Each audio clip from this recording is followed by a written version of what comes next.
Welcome back into the Arrowhead Pride Rapid Reaction Show. I am Steven Serda, joined as always by my guy Rocky Magana. Kramer Sansone in the background helping us keep this thing moving today. Kansas City Chiefs get another win. They beat the Jacksonville Jaguars 27-17. And, Rocky, in a game like this, first of all, it's nice to just have a noon game. It feels weird talking to you this early in the day because we don't get very many of these with the Kansas City Chiefs anymore. So that's nice, but also to just have kind of a low stress game where, the final score doesn't look like the Chiefs were totally dominant, but they really were throughout the entire contest. It was just a brutally efficient game by the offense where they're just totally overmatching Jacksonville basically in every single way across the board today, which is what you want to see against an opponent like this. They're a young football team. Kansas City gets the win, and Patrick Mahomes was just carving them up all throughout the day. Yeah, I mean, first of all, it's good to see you, buddy, with the sun still up. I feel like we're going out to brunch or something here with this daytime game. It's pretty awesome. But yeah, no, this definitely looked and felt like a game where you have a legitimate title contender in the Chiefs that were going up against a team that is trying to get to where the Chiefs are. Like they're on their way, but they're just not there yet. Like this seems like a team that's still a year or two away. They have some pieces, they have some talented players, but I mean, to even think that the Jags were gonna, be able to hang with the Chiefs and be in the same league as them is just not the case right now. The Chiefs are far and away a different class of football team than the Jacksonville Jaguars. And I think you saw that across every facet of the game, with the exception of special teams. That was probably the one blight on the whole game, is that special teams seems to still be a mystery that Uncle Dave can't figure out. But I mean, that all being said, I mean, the defense looked amazing. The pass rush was exceptional today. Chris Jones was just a monster, and Patrick Mahomes proved far and away why he is the NFL MVP frontrunner. I mean, say what you want about Josh Allen. He had a gutty performance. It's still going on. I think right now we're wrapping up today. But, I mean, Patrick Mahomes is your NFL MVP at this point, and I don't think it's even a question after the last couple weeks.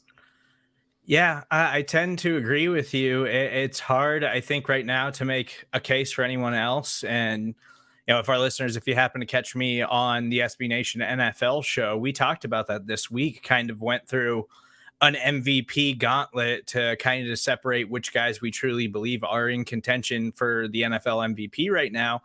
And there's a handful of them, but Patrick Mahomes, I think, has set himself apart from the rest of the NFL. And, we'll get to Kadarius Toney and how he looked today. And, Juju Smith-Schuster did leave the game early. He entered the NFL's concussion protocol after taking a big hit, which was probably a dirty hit from Jaguars safety Andrew Sisko, who also laid what I think was an illegal hit on MVS later in the game, but he did not get flagged for either one of those hits, which I think was absolutely insane. But what Patrick Mahomes has done this season is what is setting him apart from everybody else who thinks they have a case to be the NFL's MVP right now. Like on a weekly basis, he is spreading the ball around everywhere. He is hitting multiple receivers every single week, and he is making it look easy. And today wasn't even necessarily the catch by MVS late in the game was obviously a really nice catch, but today I wouldn't even say was necessarily like his most explosive game. It just looked easy all throughout the entire contest. And it says a lot about the level of play that he is at right now. And that's why he is clearly the MVP front runner, in my opinion. Oh, 100%. And I think that, Mahomes, one of the great things about Mahomes is everybody loves about him is what he does when the play breaks down. Today, you saw Mahomes when the play doesn't break down for the most part, when he's working within the framework of the offense, when he has time and he's protected. I mean, let's give Prince Tega Winogo a round of applause. He came in for injured Andrew Wiley today, and I think he earned himself a second start. I mean, he looked great protected on the right side of the line there. I think we have a legitimate tackle there. But I mean, I think when Mahomes has time, you see, he doesn't have to make, these earth-shattering plays that we know he can make. He can just dissect the defense and move the ball efficiently down the field, which is what we saw today. And I mean, looking at Kadarius Toney, or as I'm officially coining this, Kadarius Infinity Stoney. I think that he is we talk about this with some other guys the Chiefs have brought in the past, like Shady McCoy and those type of guys. That Kadarius Toney, you don't have to force the ball to him. He plays within the structure of the offense, and he fits within the structure of the offense, and he gives you that extra weapon and that extra element that you didn't have before. When we have him and McCole Hardman both healthy and on the field, like that's a lot of speed you're going to have to deal with, and you put MVS in the mix as well. I think that Kadarius Toney might be that key that finally unlocks this offense. I mean, he looked amazing today. And then on top of that, he plays so much bigger than he actually is. When he went up and high pointed that ball and caught it, it was a fantastic play on the ball. But then it's the little things that he does. If you notice over last game and then this game both, if one of his teammates gets tackled, Kadarius Toney's the first guy in there pushing people off of his teammates to get them back to their feet. I mean, I feel like Kadarius Toney feels like a guy who wanted out of New York and now has a second lease on his NFL life and wants to make the most of it. And I feel like he's gonna do that, and he's gonna be a superstar for the Chiefs. Yeah, we got just another small glimpse of what he could be for this offense. And he does remind me of McCole Hardman in the way I think the Chiefs are going to utilize him moving forward. But McCole, I still think, is like that more explosive, just straight line speed guy. But we saw Kadarius Toney and what he can do if you just give him some space, because he's so shifty and he's so hard to tackle. And the fact that they got him involved this quickly just shows how much they felt like they needed that other wide receiver, and how much, really, as much as it hurts me to say, Sky Moore's probably just not going to have much of a role this season. And we saw it today. Toney, in only his second game with the Chiefs, was getting a lot more action and getting involved and getting things that were dialed up specifically for him over Sky Moore. And I thought we would see a little bit more of Sky Moore today, and it just didn't happen. But what the Chiefs are going to do with him, and what Patrick Mahomes and Andy Reid are going to do with the playmaker like him, if he stays healthy, and that's been the biggest issue for him so far in his career, man, Chiefs fans, you got to be really excited about what you saw from him today with the 57 yards. He had the receiving touchdown, had a nice jet sweep run play that he broke off for 30 plus yards. Like, he can be a playmaker. And when Patrick Mahomes is operating at this level of efficiency, and the Buffalo Bills are out here struggling right now against the Minnesota Vikings, it looks like the Vikings are making a huge comeback here in the fourth quarter. Man, I think I'm going to have to adjust my Arrowhead Pride Power rankings. I still hadn't put the Chiefs at number one just yet, and I think they're there now. I think everything is falling into place for them to be the best team in the NFL at this moment.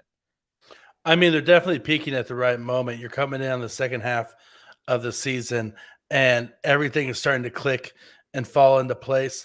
And you got to wonder at this point, people have kind of been wondering, like, where's OBJ going to go? Is OBJ going to choose the Chiefs?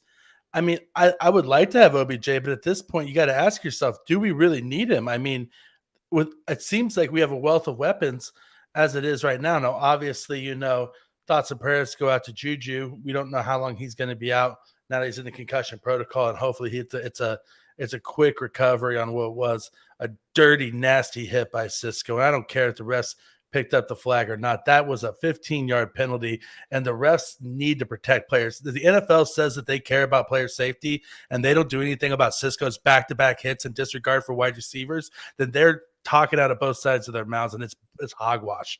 I mean, you got to protect receivers better than that. The fact that a player that's that important to the Chiefs offense has just been taken out of that game and probably the next game and maybe even beyond is ridiculous. You can't have these sort of dirty plays out there. And the fact that the officiating is so inconsistent on these matters and in the NFL in general, it's a black mark on the NFL, and they got to do something about it. But all that being said, if the Chiefs get back to full strength, I don't even see a place for OBJ necessarily in this offense right now. Like, is he going to get enough balls that he'd even be happy? I mean, like we're like 7 deep at wide receiver at this point. Yeah, I don't think we need to spend any time on Odell Beckham Jr. I don't think he's going to be a Kansas City Chief. I never thought he was, really. And the Kadarius Toney trade sealed the deal for me. Like, Kadarius Toney is somebody they are looking to get involved in the offense. He is somebody that they think can be a huge piece of this thing moving forward. And we just got another small glimpse of it today. But the fact that his first game as a Chief, they immediately put him in the football game and got him a touch to try to get him involved. And he didn't play that many snaps, but they went up a little bit more today. And we saw the impact that he had on this game. Like, I don't think that the Kansas City Chiefs think they still need to add another wide receiver, despite reports that they'd be interested in Odell and that they've had some conversations with him. I just don't really see it happening at this point. But again, you mentioned Juju Smith-Schuster leaves this game after taking the massive helmet-to-helmet hit. He is in the NFL's concussion protocol, so we'll get an update from that on Andy Reid at the post-game press conferences, and probably later on in the week he'll be somebody we'll have to monitor. Right tackle Andrew Wiley also left the game with an elbow injury. That's something to monitor, but as you mentioned, the Chiefs offensive line as a whole today played really well, and Prince Tega Winogo, who came in for Andrew Wiley, I thought played fantastic. Like, overall against this Jags defensive line, I thought that they all played really, really well. Chris Lamons also exits the game with a concussion, and MVS had to be checked out after taking another helmet-to-helmet hit, but he was able to return. So Chiefs got a little bit banged up, but they walk away with the win. They covered the spread too, which was nice. That came up clutch for me today. But overall, a pretty impressive win. And I want to circle back to the offensive line because, man, it feels like that's the last piece of this thing, right, Rocky? Like, the last thing that you got to figure out how to get that thing consistent on a week-to-week basis, because we've seen performances like this season where they look like one of the better offensive lines in football, and then we have seen them really, really struggle. And last week they struggled. And Trey Smith, particularly, who I know has been dealing with injuries this season, has struggled at times this year. Andrew Wiley, we know what a liability he can be at times at the right tackle. Now Prince Tega Winogo comes in, plays well. Maybe you have Lucas Niang on the horizon who could possibly get in there and be in the mix at the right tackle position. But it feels like that's the last key thing, and that last component for this Chiefs to, try to go on another Super Bowl run because of the pass rushes that you're going to face in the postseason. They just have to figure out how to stop having this every other week thing and just play like this all the time. Oh, 100%. And I've been more critical of the Chiefs tackles this year than probably almost anybody. I mean, I have zero faith in Orlando Brown Jr. and Andrew Wiley as our two tackles. That being said, I think a lot of Trey Smith's problems that he's had this year have been him trying to shift over and help out Andrew Wiley and then getting caught out of position. He has been battling injuries, but Andrew Wiley has not made Trey Smith's job any easier this year. I think looking at the way Prince Tega Winogo played today, you got to keep him in and give him another shot next week. I mean, I don't see how you don't at this point. You know what you have in Andrew Wiley, and it's nothing good. You've had Prince Tega Winogo on the roster for a couple years now, and he's a project, and you've got to be sitting here thinking to yourself, if you're a Chiefs fan, like, what are we even doing with this guy? Like, this guy has so much upside. He's an SEC tackle.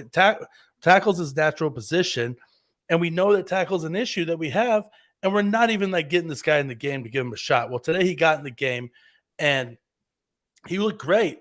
I mean, in the limited snaps that he had before today, he was the highest rated PFF blocker. Now, it was only like 10 snaps, but he had over an 80 PFF rating, coming into today. I mean, the guy, when given an opportunity, has excelled.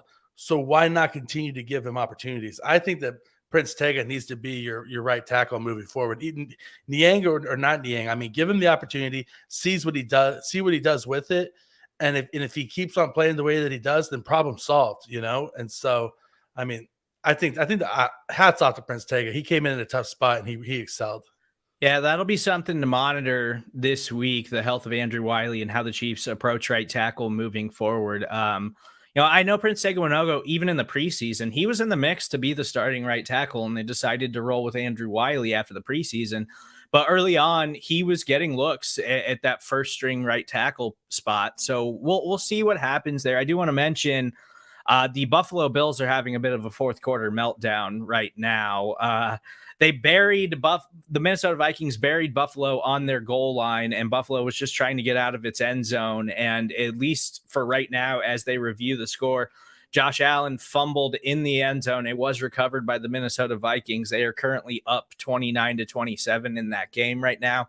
This is huge for the Kansas City Chiefs because if the Bills drop this game, the Chiefs will take sole possession of first place in the AFC and will control their own destiny for the number 1 seed in the playoffs and the lone AFC bye. So this could be a massive upset for Kansas City as well as Minnesota if they can pull off this win over the Buffalo Bills. But the Chiefs could be staring down a situation where all they have to do is just run the table and play well down the stretch, which they are doing right now. And I think the last key component of that is this offensive line. Can we get that thing a little bit more consistent?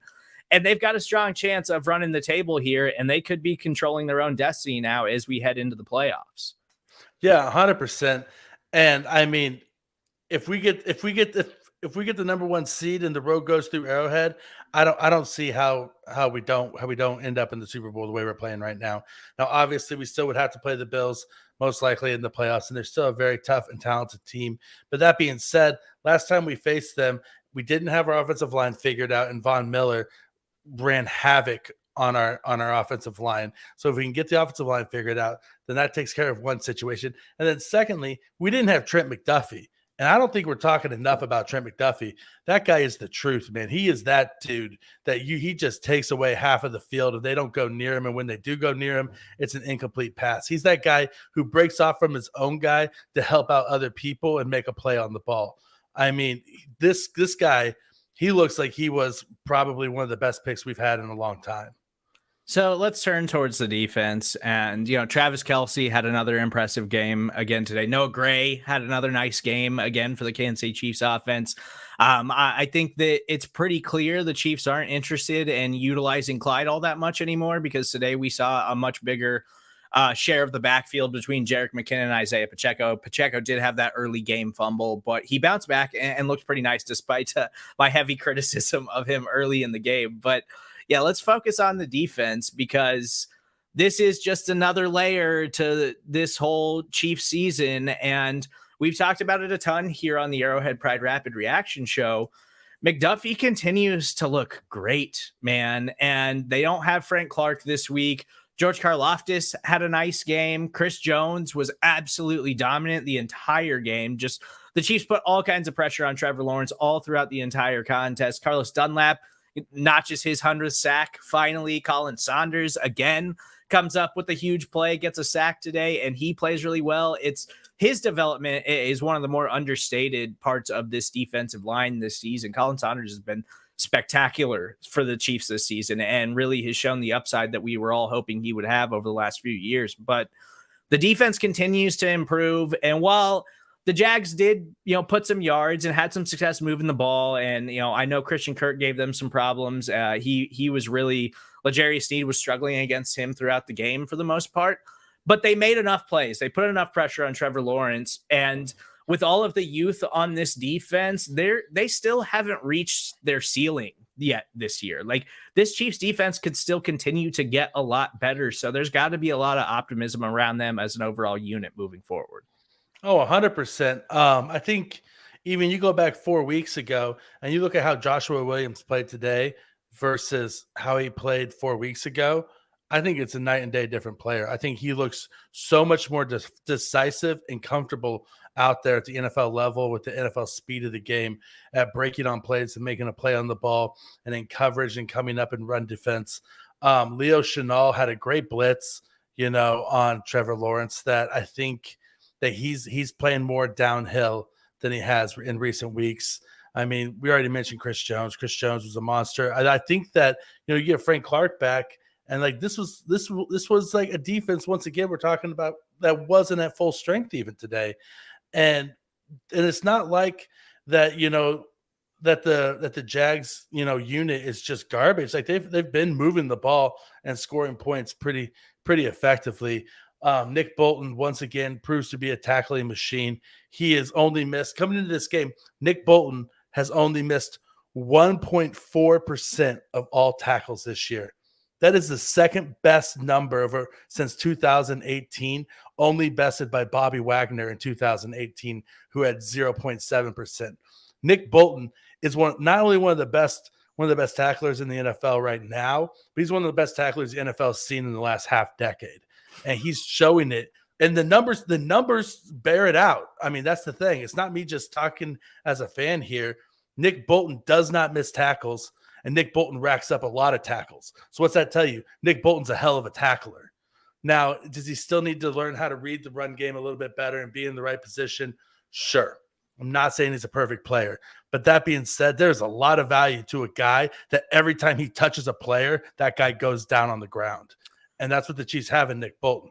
And so the fact that you have that guy in the linebacker, you have your young secondary that's stepping up, and then you're finally getting consistent pass rush on back-to-back weeks, not from just Chris Jones, but also Carlos Dunlap, also George Karlaftis, and Colin Saunders, where if you're getting sacks every single week out of Colin Saunders and you're playing with house money, I don't care who you are. If Colin Saunders is getting sacks for your team, then you are a dominating force on the front four in the NFL. Yeah, I continue to be impressed with this Chiefs defense each and every week. And I feel like they're getting better each and every week. And, we've talked about some of the ups and downs of this team this season. And, it's hard to be critical of a 7-2 football team, but they've had moments like that Indianapolis Colts game. But the defense every week, you just see more signs that they're continuing to get better. And I think Steve Spagnuolo has been the most consistent coach on the Chiefs coaching staff this season. And from Kramer, I just want to update you guys on the Denver Broncos, who, for someone who watches NFL Red Zone pretty much all day, every NFL Sunday, they were barely showing that football game on NFL Red Zone because it was absolute garbage. And the Denver Broncos had an opportunity to try to tie that game late in the fourth quarter, and Russell Wilson throws an interception at the goal line. They lose to the Tennessee Titans 17-10. And the Buffalo Bills, with less than a minute left on the clock after that debacle letting the Minnesota Vikings get back into the game, Josh Allen, with a couple of huge plays deep down the field, they get in field goal position, and they just tie the game 30-30 as they're about to head into overtime. So Kansas City has not taken the lead in the AFC just yet. Buffalo comes back and ties the game. That's an absolutely absurd game that's going on right now between the Minnesota Vikings and the Buffalo Bills. But of course Buffalo did. Of course they did. That's the most Kansas City Chiefs fan thing ever to have happened. So getting back to this game, and again, I was really impressed with the Chiefs' defensive performance. This Jacksonville Jaguars team, they're a good offensive team. The Chiefs slowed Travis Etienne quite a bit throughout the day, and he didn't wind up having a huge impact on this game. But we've seen what he can do this season. He is a very talented young running back. Trevor Lawrence is talented. And their offense, for the most part, has been pretty good this season. Where they've struggled is putting up points and finishing drives. And we saw a lot of that today, too, where they were moving the ball and they were getting some chunk plays against the Kansas City Chiefs, but ultimately the Chiefs were able to keep them out of the end zone and keep them from scoring. So it's a good performance against a young Jacksonville Jaguars team that I think is on the rise. They've got some young, talented players that they can build on there. But moving back to the Chiefs' offensive side of the ball, I want to talk about these running backs a little bit more because I feel like we kind of blew past it. And I was kind of early in this game, Isaiah Pacheco fumbles the football. And I'm sitting here thinking, man, are we really sure that they should be moving off of Clyde Edwards-Helaire totally? Because, we saw early in the season that he was being efficient. He was making plays in the running game when given the opportunity. He was making some more plays in the passing game and getting a little bit more involved there. And he did have a bad drop today, and that's something that's continued to be a theme with him. But today it was Isaiah Pacheco and it was Jerick McKinnon. And McKinnon, who had multiple injury designations coming into this game, was actually involved a lot more than I thought he would be. But it's pretty clear that the Chiefs are moving on from Clyde Edwards-Helaire, at least at this point. Isaiah Pacheco is their early down running back, and McKinnon is the guy that you put in clutch situations of the game because he's a good pass blocker, he's a reliable pass catcher, and he had some really nice plays in the passing game today. So Clyde, I guess, is still going to have a role moving forward, but it seems like Pacheco and McKinnon have really separated themselves from him and that committee that we had been seeing over the last several weeks.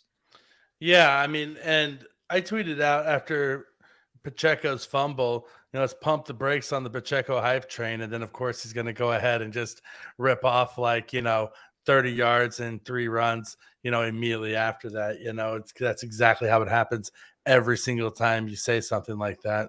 He had 82 yards today. 82 yards. He averaged 6 Yeah. yards a carry. But you know what? If you think back, Kareem Hunt fumbled his very first carry in the NFL.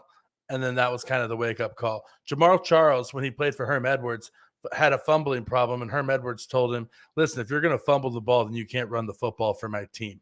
Now, I'm not saying that any sort of conversation like that happened on the sideline today, but I do think that after Pacheco fumbled that ball, that he knows that this is his opportunity, and he got angry after that, and he started running angry, and he started saying, you know what, I'm not going to let this opportunity slip me by. I'm not going to sit here and put the ball on the ground and fumble away, my lifelong dream. This is my chance, and I'm going to do something with it. And I thought you saw him run with purpose, and he was decisive in his cuts and his vision. Now he still has some work to do on his vision, but I feel like he ran hard, which he always does. But I think he looked a little bit more decisive today in where he was going and what he was going to do.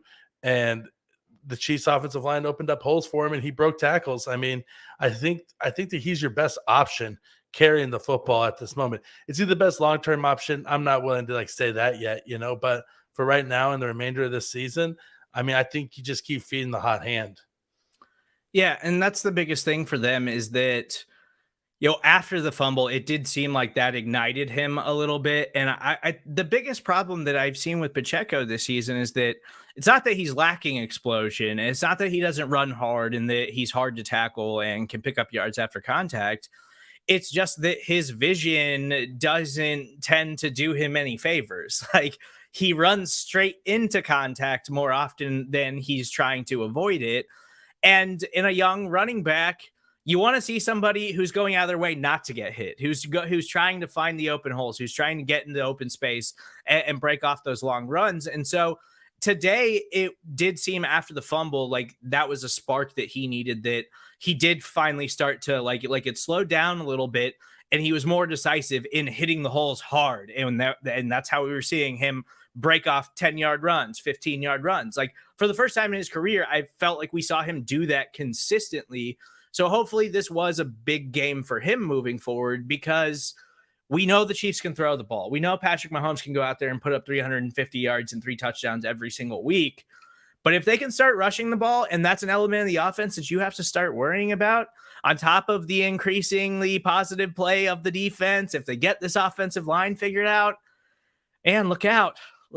Like, it feels like that's one of the last elements that they really just got to get consistent with. And so it was really good to see that today from the rookie running back.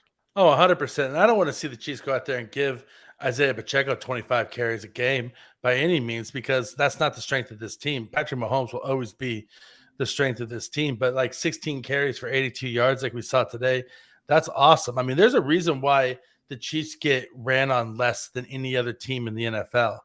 And I guess what, they're like second or third. So almost any other team in the NFL. And that's because so many teams are playing from behind because of Patrick Mahomes. So don't go away from who you are, because your offense helps your defense.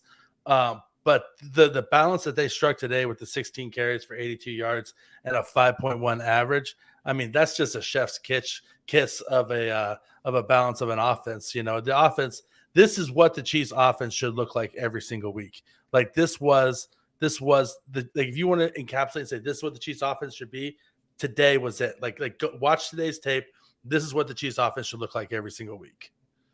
Yeah, and I want to remind you guys, if you're listening on the podcast, stick around afterwards. We'll have all the post-game press conferences for you. Andy Reid did confirm that Juju Smith-Schuster and Chris Lamons are in the concussion protocol, while right tackle Andrew Wiley sprained his elbow. So be on the lookout for those injury designations later on the week at arrowheadpride.com.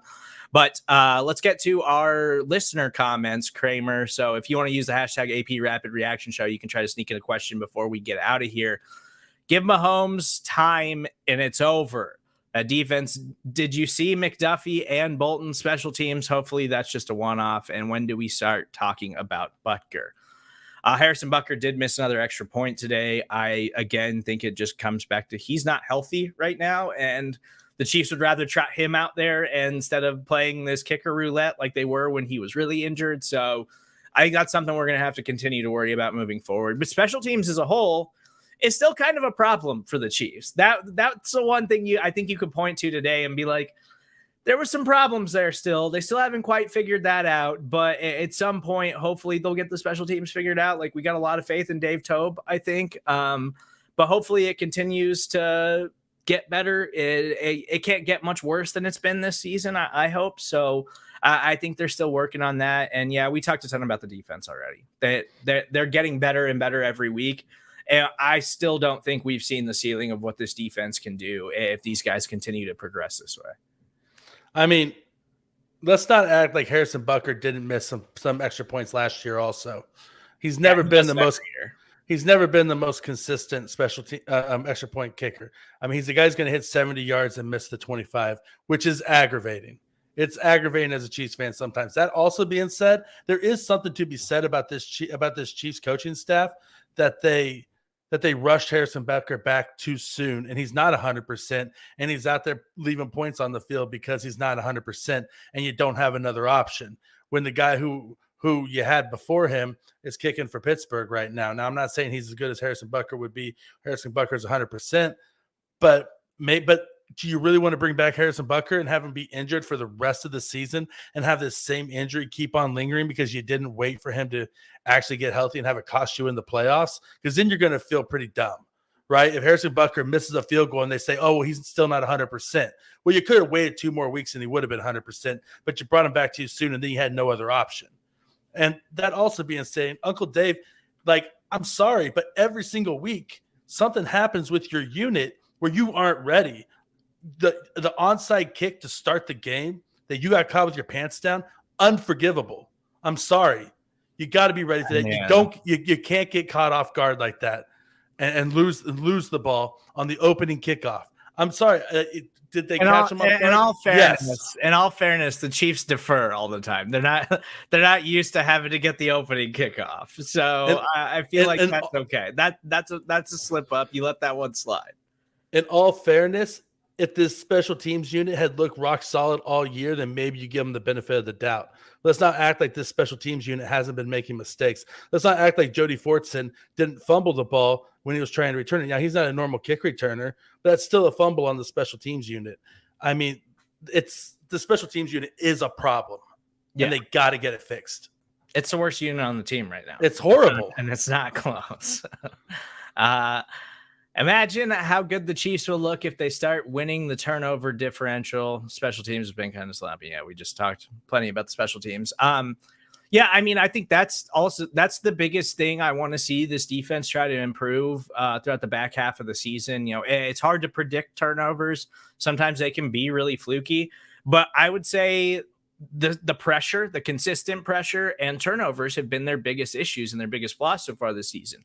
Well, today they were putting tons of pressure on Trevor Lawrence, and Jacksonville's offensive line has been pretty good this season, actually. So they were really dominant up front today, and hopefully you can see that continue to improve throughout the season, because if they do that each and every week, it's going to be hard to beat them on both sides of the ball.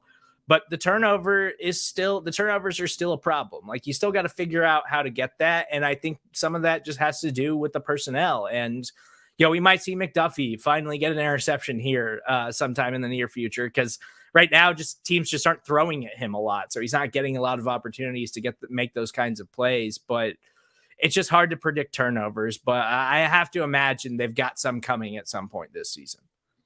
Yeah, the lack of turnovers has been surprising so far this year. Pressure creates turnovers, though, right? And so as we see the Chiefs start to get more consistent pressure, you got to think that the turnovers are going to be, the fruit of the pressure, right? And so as long as the Chiefs can continue to put pressure on the quarterback like this, I think the turnovers are going to come, so I'm not overly concerned about it, because the Chiefs are still winning by a very large margin. Keep the pressure on the quarterback, and eventually the turnovers are going to come. I really think that that's the case. Yeah. Yeah, I have to imagine they're going to figure out eventually. Like I mentioned, Spags has been really, really good this season. And so sometimes they can come in bunches. Maybe it just hasn't happened yet for the Chiefs this season, but I've got to imagine somewhere down the line they'll have one of these big defensive games where they're able to force a few turnovers. But again, if you're listening to us on the podcast page, make sure you stick around after the show. We'll have all the post-game press conferences for you immediately following us. You can follow Rocky on Twitter at Rocky Magana. You can follow Kramer at Kramer Talks. I'm Steven Serda. That's where you can find me. Make sure you check out the Arrowhead Pride Podcast Network.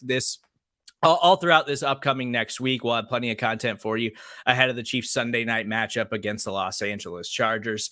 Again, I'm Steven Serda. That's where you can find me on Twitter, and we will talk to you guys next week.